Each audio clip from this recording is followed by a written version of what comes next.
ओम शांति। 15 अक्टूबर 2024। बाबा के महावाक्य। मीठे बच्चे, तुम सबकी आपस में एक मत है। तुम अपने को आत्मा समझ एक बाप को याद करते हो तो सब भूत भाग जाते हैं। प्रश्न: पद्मा पदम भाग्यशाली बनने का मुख्य आधार क्या है? उत्तर: जो बाबा सुनाते हैं उस एक एक बात को धारण करने वाले ही पद्मा पदम भाग्यशाली बनते हैं। जज करो बाबा क्या कहते हैं और रावण संप्रदाय वाले क्या कहते हैं।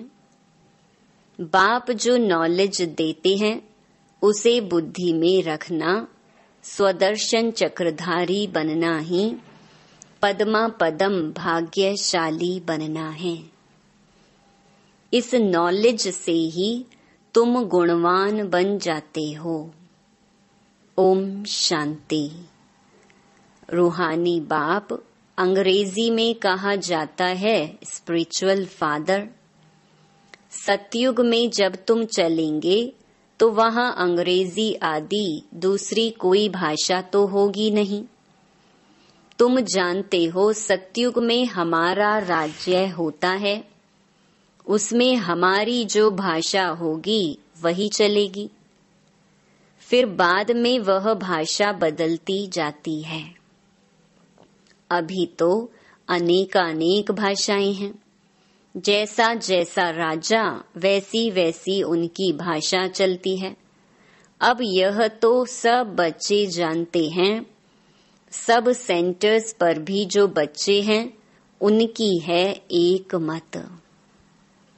अपने को आत्मा समझना है और एक बाप को याद करना है ताकि भूत सब भाग जाएं। बाप है पतित पावन। 5 भूतों की तो सब में प्रवेशता है। आत्मा में ही भूतों की प्रवेशता होती है। फिर इन भूतों अथवा विकारों का नाम भी लगाया जाता है। देह, अभिमान, काम, क्रोध आदि। ऐसे नहीं कि सर्वव्यापी कोई ईश्वर है। कभी भी कोई कहे कि ईश्वर सर्वव्यापी है तो कहो सर्वव्यापी आत्माएं हैं।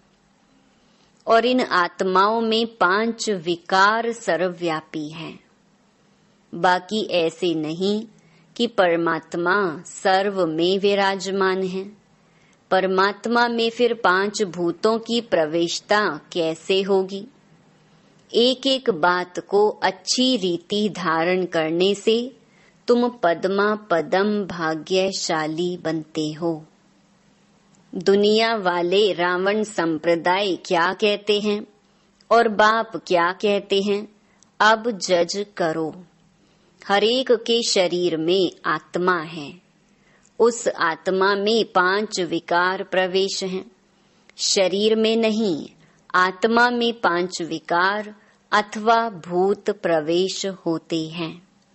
सतयुग में यह 5 भूत नहीं है। नाम ही है डेटी वर्ल्ड। यह है डेविल वर्ल्ड। डेविल कहा जाता है असुर को। कितना दिन और रात का फर्क है। अभी तुम चेंज होते हो। वहाँ तुम्हारे में कोई भी विकार, कोई अवगुण नहीं रहता। तुम्हारे में संपूर्ण गुण होते हैं। तुम 16 कला संपूर्ण बनते हो। पहले थे फिर नीचे उतरते हो। इस चक्कर का अभी मालूम पड़ा है। 84 का चक्कर कैसे फिरता है? हम आत्मा को स्व का दर्शन हुआ है, अर्थात इस चक्र का नॉलेज हुआ है। उठते बैठते चलते तुमको यह नॉलेज बुद्धि में रखना है। बाप नॉलेज पढ़ाते हैं। यह रूहानी नॉलेज बाप भारत में ही आकर देते हैं। कहते हैं ना, हमारा भारत। वास्तव में हिंदुस्तान कहना तो रॉन्ग है। तुम जानते हो भारत जब स्वर्ग था तो सिर्फ हमारा ही राज्य था और कोई धर्म नहीं था। न्यू वर्ल्ड थी, नई दिल्ली कहते हैं ना। दिल्ली का नाम असल दिल्ली नहीं था, परिस्तान कहते थे। अभी तो नई दिल्ली और पुरानी दिल्ली कहते हैं, फिर ना पुरानी ना नई दिल्ली होगी, परिस्तान कहा जाएगा। दिल्ली को कैपिटल कहते हैं। इन लक्ष्मी नारायण का राज्य होगा और कुछ भी नहीं होगा, हमारा ही राज्य होगा।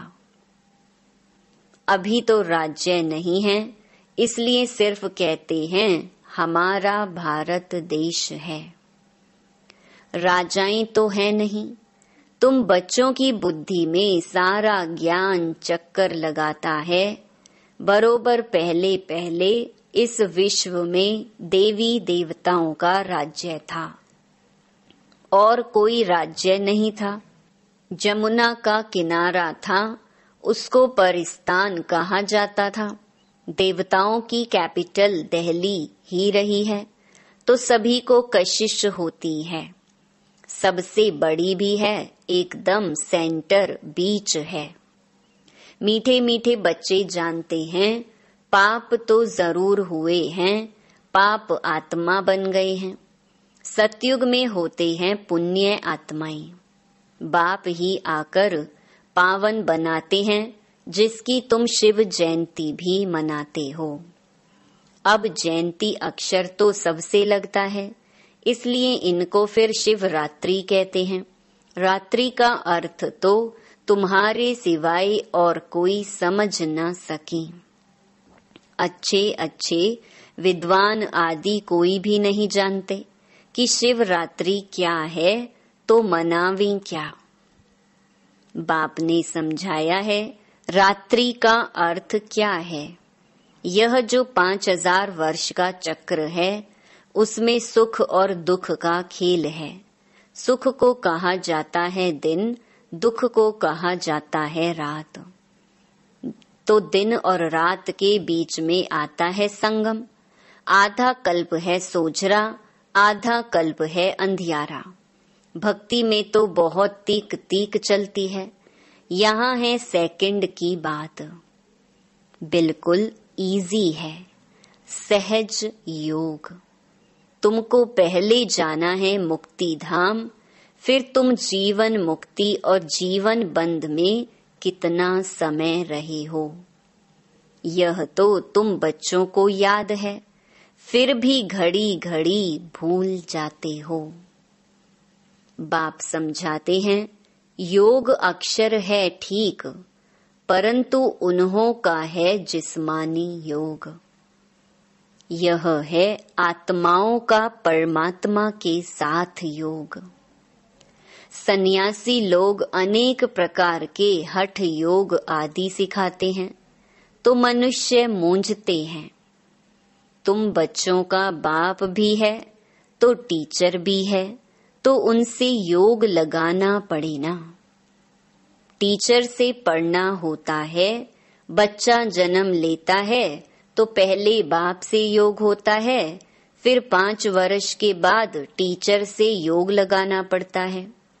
फिर वानप्रस्थ अवस्था में गुरु से योग लगाना पड़ता है। 3 मुख्य याद रहते हैं, वह तो अलग अलग होते हैं। यहाँ यह एक ही बार बाप आकर बाप भी बनते हैं, टीचर भी बनते हैं। वंडरफुल है ना। ऐसे बाप को तो जरूर याद करना चाहिए। जन्म जन्मांतर 3 को अलग अलग याद करते आए हो। सतयुग में भी बाप से योग होता है, फिर टीचर से होता है। पढ़ने तो जाते हैं ना, बाकी गुरु की वहां दरकार नहीं रहती, क्योंकि सब सदगति में हैं। यह सब बातें याद करने में क्या तकलीफ है, बिल्कुल सहज है। इनको कहा जाता है सहज योग, परंतु यह है अनकॉमन। बाप कहते हैं मैं यह टेम्परेरी लोन लेता हूँ, सो भी कितना थोड़ा समय लेता हूँ। 60 वर्ष में वानप्रस्थ अवस्था होती है, कहते हैं 60 लगी लाठ। इस समय सबको लाठी लगी हुई है, सब वानप्रस्थ निर्वाण धाम में जाएंगे। वह है स्वीट होम, स्वीटेस्ट होम। उनके लिए ही कितनी अथाह भक्ति की है, अभी चक्कर फिरकर आए हो। मनुष्यों को यह कुछ भी पता नहीं, ऐसे ही गपोड़ा लगा दिया है कि लाखों वर्ष का चक्कर है। लाखों वर्ष की बात हो तो फिर रेस्ट मिल ना सके, रेस्ट मिलना ही मुश्किल हो जाए। तुमको रेस्ट मिलती है, उसको कहा जाता है silence home in corporeal world. यह है स्थूल स्वीट होम, वह है मूल स्वीट होम। आत्मा बिल्कुल छोटा रॉकेट है, इनसे तीखा भागने वाला कोई होता नहीं। यह तो सबसे तीखा है। 1 सेकंड में शरीर छूटा और यह भागा, दूसरा शरीर तो तैयार रहता है। ड्रामा अनुसार पूरे टाइम पर उनको जाना ही है। ड्रामा कितना एक्यूरेट है, इनमें कोई इनएक्यूरेसी है नहीं, यह तुम जानते हो। बाप भी ड्रामा अनुसार बिल्कुल एक्यूरेट टाइम पर आते हैं, 1 सेकंड का भी फर्क नहीं पड़ सकता है। मालूम कैसे पड़ता है कि इनमें बाप भगवान है। जब नॉलेज देते हैं, बच्चों को बैठ समझाते हैं, शिवरात्रि भी मनाते हैं ना। मैं शिव कब कैसे आता हूँ वह तुमको भी पता नहीं है। शिवरात्रि कृष्ण रात्रि मनाते हैं, राम की नहीं मनाते, क्योंकि फर्क पड़ गया ना। शिवरात्रि के साथ श्री कृष्ण की भी रात्रि मना लेते हैं, परंतु जानते कुछ भी नहीं। यहाँ है ही आसुरी रावण राज्य। यह समझने की बातें हैं। यह तो है बाबा, बूढ़े को बाबा कहेंगे, छोटे बच्चे को बाबा थोड़े ही कहेंगे। कोई लव से भी बच्चे को बाबा कह देते हैं, तो उन्होंने भी श्री कृष्ण को लव से कह दिया है। बाबा तो तब कहा जाता है जब बड़े हों और फिर बच्चे पैदा करते हों। श्री कृष्ण खुद ही प्रिंस है, उनको बच्चे कहाँ से आए? बाप कहते ही हैं मैं बुजुर्ग के तन में आता हूँ। शास्त्रों में भी है, परंतु शास्त्रों की सब बातें एक्यूरेट नहीं होती। कोई बात ठीक है।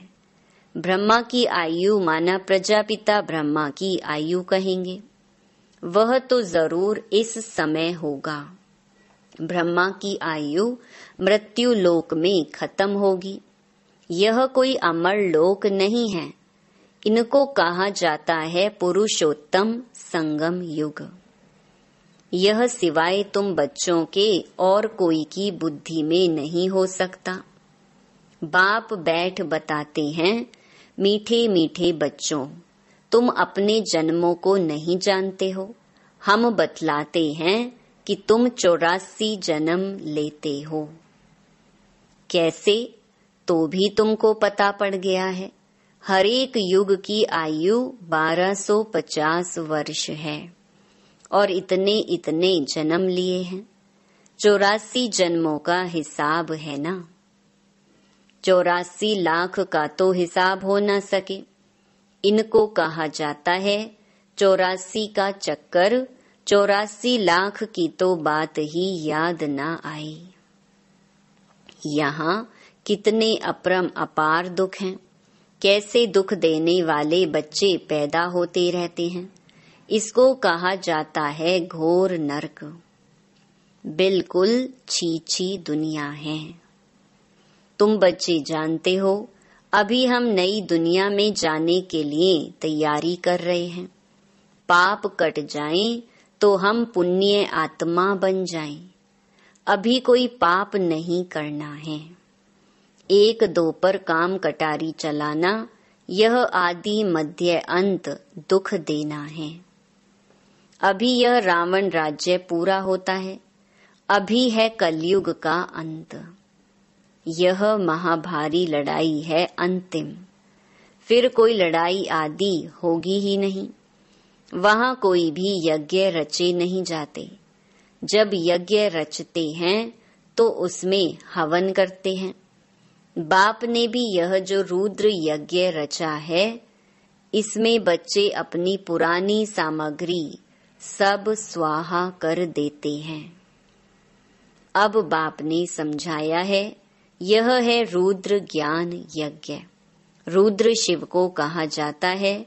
रुद्र माला कहते हैं ना। निवृत्ति मार्ग वालों को प्रवृत्ति मार्ग की रस्म रिवाज का कुछ भी पता नहीं है।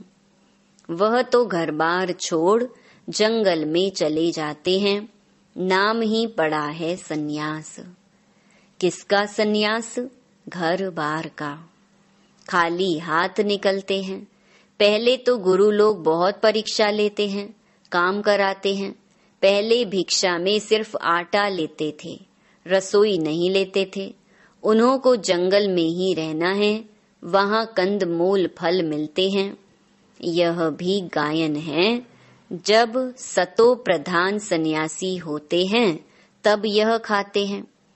अभी तो बात मत पूछो, क्या क्या करते रहते हैं। इसका नाम ही है विशियस वर्ल्ड। वह है वाइसलेस वर्ल्ड। तो अपने को विशियस समझना चाहिए ना। बाप कहते हैं, सत्युग को कहा जाता है शिवालय, वाइसलेस वर्ल्ड। यहाँ तो सब हैं पतित मनुष्य, इसलिए देवी देवता के बदले नाम ही हिंदू रख दिया है। बाप तो सब बातें समझाते रहते हैं। तुम असल में हो ही बेहद बाप के बच्चे। वह तो तुम्हें 21 जन्म का वर्षा देते हैं। तो बाप मीठे मीठे बच्चों को समझाते हैं, जन्म जन्मांतर के पाप तुम्हारे सिर पर हैं। पापों से मुक्त होने के लिए ही तुम बुलाते हो। साधु संत आदि सब पुकारते हैं, हे पतित पावन। अर्थ कुछ नहीं समझते, ऐसे ही गाते रहते हैं, ताली बजाते रहते हैं।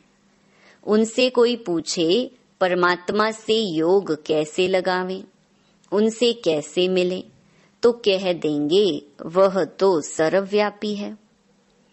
क्या यही रास्ता बताते हैं? कह देते वेद शास्त्र पढ़ने से भगवान मिलेगा।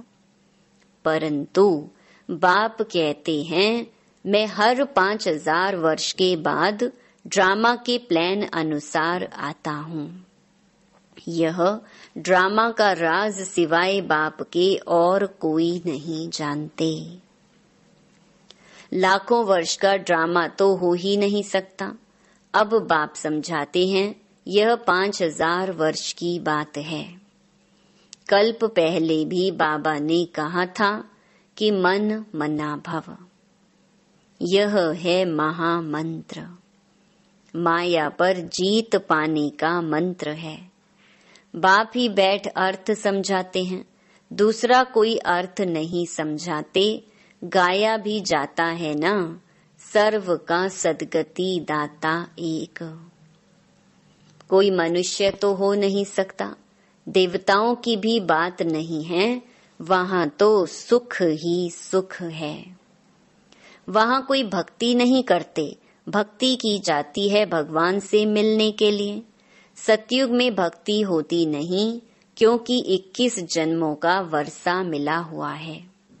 तब गाया भी जाता है, दुख में सिमरण सब करें, सुख में करे ना कोई। यहाँ तो अथाह दुख है। घड़ी घड़ी कहते हैं भगवान रहम करो। यह कलयुगी दुखी दुनिया सदैव नहीं रहती। सतयुग त्रेता पास्ट हो गए हैं, फिर होंगे। लाखों वर्ष की तो बात भी याद नहीं रह सकती है। अब बाप तो सारी नॉलेज देते हैं, अपना परिचय भी देते हैं और रचना के आदि मध्य अंत का राज भी समझाते हैं। 5000 वर्ष की बात है। तुम बच्चों को ध्यान में आ गया है। अभी तो पराई राज्य में हो, तुमको अपना राज्य था। यहाँ तो लड़ाई से अपना राज्य लेते हैं, हथियारों से मारा मारी से अपना राज्य लेते हैं। तुम बच्चे तो योग बल से अपना राज्य स्थापन कर रहे हो। तुम्हें सतो प्रधान दुनिया चाहिए। पुरानी दुनिया खत्म हो, नई दुनिया बनती है। इसको कहा जाता है कलयुग पुरानी दुनिया। सतयुग है नई दुनिया। यह भी किसको पता नहीं है। सन्यासी कह देते यह आपकी कल्पना है। यहाँ ही सतयुग है, यहाँ ही कलयुग है। अब बाप बैठ समझाते हैं, एक भी ऐसा नहीं है जो बाप को जानते हो। अगर कोई जानता होता तो परिचय देता। सतयुग त्रेता क्या चीज है, किसको समझ में थोड़ी आता है। तुम बच्चों को बाप अच्छी रीति समझाते रहते हैं। बाप ही सब कुछ जानते हैं। जानी जाननहार अर्थात नॉलेजफुल है। मनुष्य सृष्टि का बीज रूप है। ज्ञान का सागर सुख का सागर है। उनसे ही हमको वर्षा मिलना है। बाप नॉलेज में आप समान बनाते हैं। अच्छा, मीठे मीठे सिकिलधे बच्चों प्रति माता पिता बाप दादा का याद प्यार और गुड मॉर्निंग। रूहानी बाप की रूहानी बच्चों को नमस्ते। धारणा के लिए मुख्य सार। पहला, यह पापों से मुक्त होने का समय है, इसलिए अभी कोई पाप नहीं करना है। पुरानी सब सामग्री इस रुद्र यज्ञ में स्वाहा करनी है। दूसरा, अभी वानप्रस्थ अवस्था है, इसलिए बाप टीचर के साथ साथ सतगुरु को भी याद करना है। स्वीट होम में जाने के लिए आत्मा को सतो प्रधान पावन बनाना है। वरदान, अपनी सूक्ष्म कमजोरियों को चिंतन करके परिवर्तन करने वाले स्वचिंतक भव। सिर्फ ज्ञान की पॉइंट्स रिपीट करना, सुनना व सुनाना ही स्वचिंतन नहीं है, लेकिन स्वचिंतन अर्थात अपनी सूक्ष्म कमजोरियों को, अपनी छोटी छोटी गलतियों को चिंतन करके मिटाना, परिवर्तन करना, यही है स्वचिंतक बनना। ज्ञान का मनन तो सभी बच्चे बहुत अच्छा करते हैं, लेकिन ज्ञान को स्वयं के प्रति यूज कर धारणा स्वरूप बनाना, स्वयं को परिवर्तन करना, इसकी ही मार्क्स फाइनल रिजल्ट में मिलती हैं। स्लोगन, हर समय करन करावन हार बाबा याद रहे, तो मैंपन का अभिमान नहीं आ सकता।